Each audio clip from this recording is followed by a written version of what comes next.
और उसके बॉडी का पावर भी खत्म हो रहा था। वो अब खुद को फैट और अकेला महसूस कर रहा था और वो अपने इस अकेलेपन से बहुत ज्यादा परेशान हो चुका था और वो बाहर जाना चाहता था, लेकिन वहाँ कोई भी उसे बाहर नहीं जाने दे रहा था क्योंकि उसके शरीर की हालत सही नहीं थी, जिसके कारण उसकी तबीयत कहीं भी और कभी भी खराब हो सकती थी। और अगर बाहर सेबेस्टियन को इस हालत में देख लिया तो सेबेस्टियन और उसके साथियों के लिए बहुत बड़ी परेशानी खड़ी हो सकती है। और उसके बाद सेबेस्टियन को लैब के अंदर ही सुला देते हैं और सुलाकर उसके सभी साथी बाहर आ जाते हैं, लेकिन सेबेस्टियन को बाहर जाना होता है और सेबेस्टियन बिना किसी को बताए लैब से बाहर गाड़ी लेकर चला जाता है। और वो जैसे अपने घर के दरवाजे को खोलता है तो वो अपने खिड़की से एक लड़की को देखता है जो उसके सामने वाले घर में रह रही होती है और जिससे सेबेस्टियन पहले प्यार करता था। इसके बाद सेबेस्टियन अपने मास्क और चश्मे को वहीं निकाल देता है और इसके बाद वो उस लड़की के दरवाजे पर जाकर अंदर झांकता है और डोरबेल बजाता है। और डोरबेल बजने के बाद लड़की दरवाजे को खोलकर देखती है तो लड़की को सेबेस्टियन दिखाई नहीं देता क्योंकि सेबेस्टियन अब इनविजिबल है। अब सेबेस्टियन अंदर आ जाता है और लड़की को देखता है और उधर सेबेस्टियन के सभी साथी उसको ढूंढ रहे थे और ढूंढते ढूंढते तभी लिम्डा उसके घर पर पहुंच जाती है और लिम्डा सेबेस्टियन को उसके घर पर चारों तरफ ढूंढती है, लेकिन उसे सेबेस्टियन कहीं नहीं मिलता।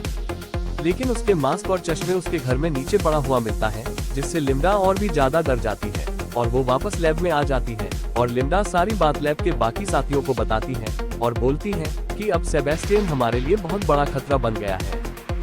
क्योंकि अब सेबेस्टियन बिना मास्क के बाहर घूम रहा है और सेबेस्टियन इनविजिबल हो गया है। और तभी सेबेस्टियन लैब में आ जाता है और वो सारी बातें सुन लेता है। तब उसके बाद लिम्डा सेबेस्टियन को धमकी देते हुए बोलती है कि अगली बार तुमने ऐसा किया तो मैं तुम्हारी कंप्लेंट आर्मी में कर दूंगी, जिसमें सेबेस्टियन भी उनकी बात मान लेता है और बैग रखने चला जाता है। लेकिन इसके बाद भी सेबेस्टियन के साथियों को बहुत ज्यादा डर लग रहा था क्योंकि अब सेबेस्टियन अजीब बर्ताव कर रहा था और उसका दिमाग भी सही से काम नहीं कर रहा था, मतलब उसका दिमाग अजीब तरह का बर्ताव कर रहा था। और वो लोग ये डिसाइड करते हैं कि अब सेबेस्टियन पर हर पल नजर रखेंगे और उसका ध्यान रखेंगे। हालांकि सेबेस्टियन अभी भी इनविजिबल था और वो कहीं भी कभी भी आ जा सकता था,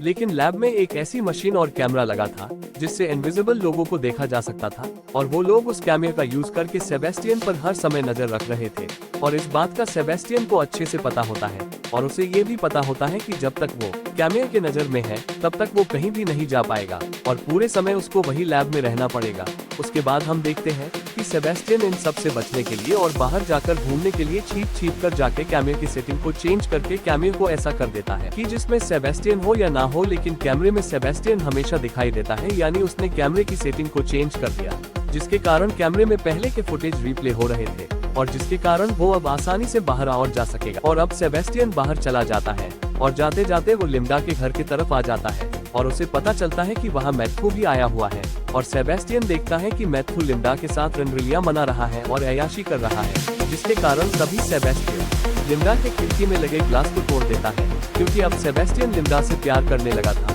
और मैथ्यू और लिम्डा जब खिड़की के पास आकर देखते हैं तो उन्हें कोई दिखाई नहीं देता। तब लिम्डा को सेबेस्टियन पर शक होता है और तब लिम्डा लैब में फोन करती है और पूछती है क्या सेबेस्टियन वहीं है या कहीं चला गया है। तब लैब में बैठा उनका एक साथी कैमरे में देखकर बोलता है नहीं, सेबेस्टियन यही लैब में मेरे सामने है और बैग पर सो रहा है। और वो झूठ नहीं बोल रहा था क्योंकि कैमरे में वही रिप्ले वीडियो चल रहा होता है, जिसके कारण वो यही समझता है कि सेबेस्टियन यही है, लेकिन ऐसा नहीं था। अब सेबेस्टियन वापस लैब में आ जाता है और वो बहुत ज्यादा गुस्से में होता है और जानवर वाले रूम में चला जाता है और एक डॉग को पकड़कर बहुत जोर जोर से जमीन पर पटकने लगता है और मारने लगता है और जोर जोर से पटकने के कारण कुत्ते की मौत हो जाता है। इसके बाद दूसरे दिन जब जानवरों के डॉक्टर जानवरों को खाना खिलाने के लिए अंदर आते हैं तो देखते हैं कि एक डॉग मरा हुआ पड़ा था और तब वो बहुत गुस्से में होती है और सीधा जाकर सेबेस्टियन से पूछती है कि क्या तुमने उस डॉग को मारा। और तभी सेबेस्टियन उनसे झूठ बोल देता है कि मैंने उस डॉग को नहीं मारा और ना ही मैं डॉग के रूम में गया था।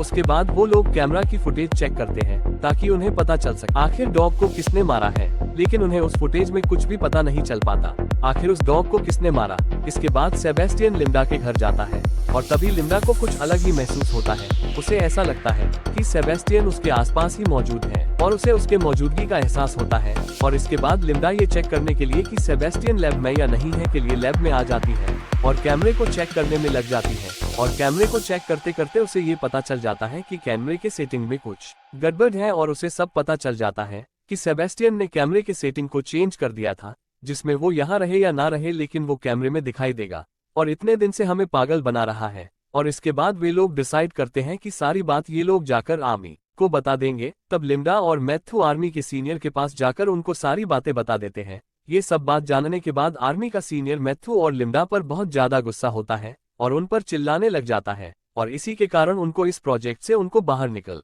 देता है। और उनके जाने के बाद आर्मी का सीनियर अपने बाकी के साथियों को कॉल करके बताना चाहता था, लेकिन उसके फोन डेड हो गया था। और तभी सेबेस्टियन, जो कि वहां पहले से मौजूद था, वो उस आर्मी के सीनियर को पानी में डुबाकर मार देता है।